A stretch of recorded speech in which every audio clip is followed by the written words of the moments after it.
Classified documents. Donald Trump, Joe Biden, Mike Pence. I've got some updates for you. Some are bigger than others.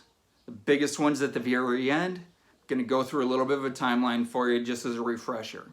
First, as we all know, that towards the end of his presidency, Donald Trump took a bunch of stuff to Mar-a-Lago that he says that he's perfectly allowed to take. And there's a bit of an argument about this. National Archives says no. Trump says yes. They went back and forth for about 18 months before a magistrate judge that Trump appointed gave the FBI a search warrant to go through Mar-a-Lago to look through everything, and they found a bunch of stuff that Trump wasn't allowed to take, allegedly. And so they took all this stuff back. Now there's a special counsel that was appointed to look into all this. Let's fast forward a little bit. Joe Biden, at his office, they found a bunch of classified documents that Biden wasn't allowed to have. So they called up the FBI, say, yo, we got a bunch of stuff we're not supposed to have. Come pick it up. FBI comes, they pick it all up. Biden says, hey, I've got some more boxes at my house. I'm going to go through all this stuff to make sure I don't have anything else that I am not supposed to have. Finds a bunch of stuff he's not supposed to have. Calls up the FBI, says, yo, got some more stuff. FBI comes, they pick it up. Seeing all this happen, Mike Pence says, my former boss and the last vice president before me all found classified documents in their stuff that they weren't supposed to have. I'm going to go through my stuff to make sure I don't have anything I'm not supposed to have. He finds some stuff. Hey, FBI, I've got some stuff. FBI comes, they pick it all up. Now, for all three of these, Merrick Garland appoints a special counsel to investigate. Donald Trump, as we all know, the special counsel is still investigating. Joe Biden, this is the boring one. The special counsel is still going through all of this. It's, as a reminder, they found stuff in two different places. Joe Biden is still the president, and at the time he was vice president. It's a little trickier politics are involved, I'm guessing. I don't know why, but the investigation is still going. I haven't heard anything. I can't find any information anywhere. But it just came out that Mike Pence, the official news on it,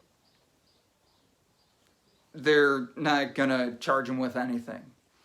Basically, they said, hey, you found some stuff you weren't supposed to have. You found it.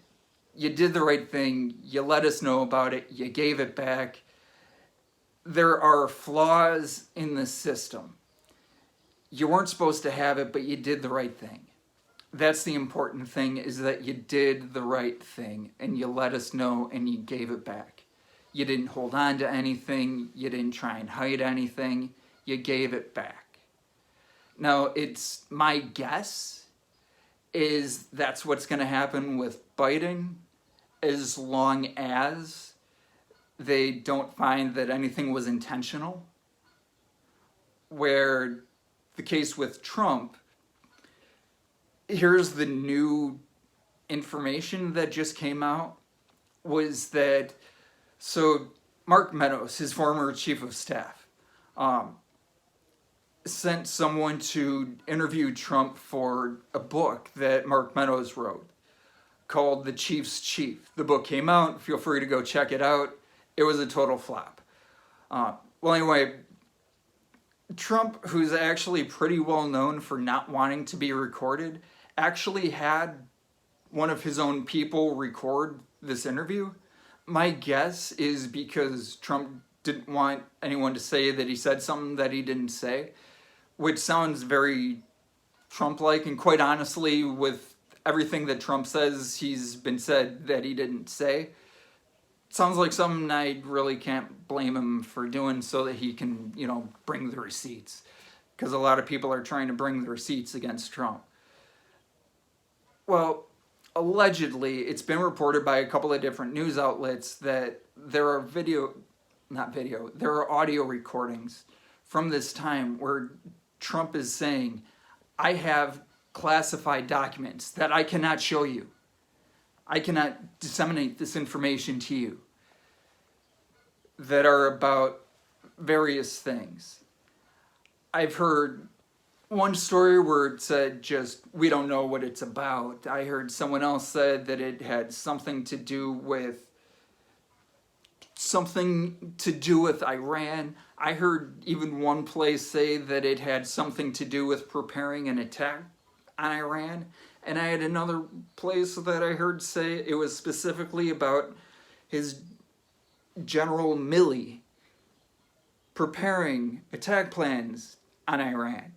So I've heard everything from it being just, I have something classified, to a specific general preparing an attack against Iran.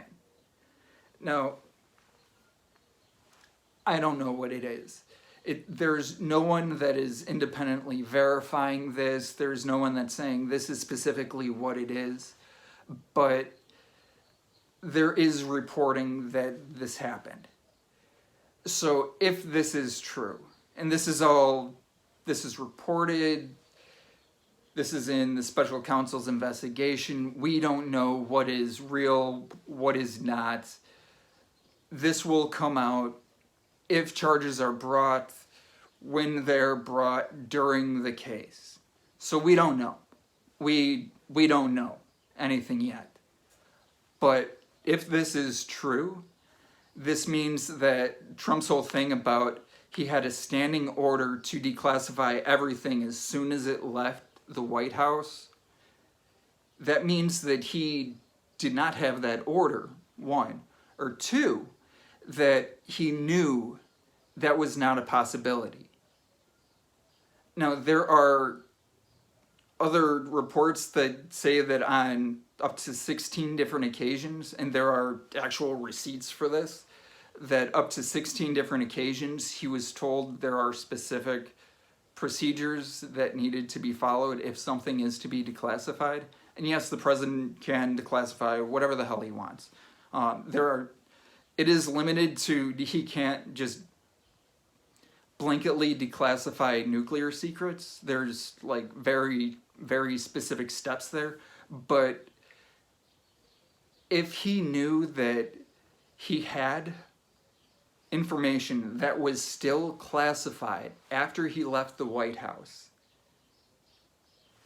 that means that him saying that everything was declassified, that means that he knew that was false. That tears apart everything that he has said. So at the end of the day, we'll see what happens. We'll see. Well, anyway, like and subscribe. We'll find out what happens.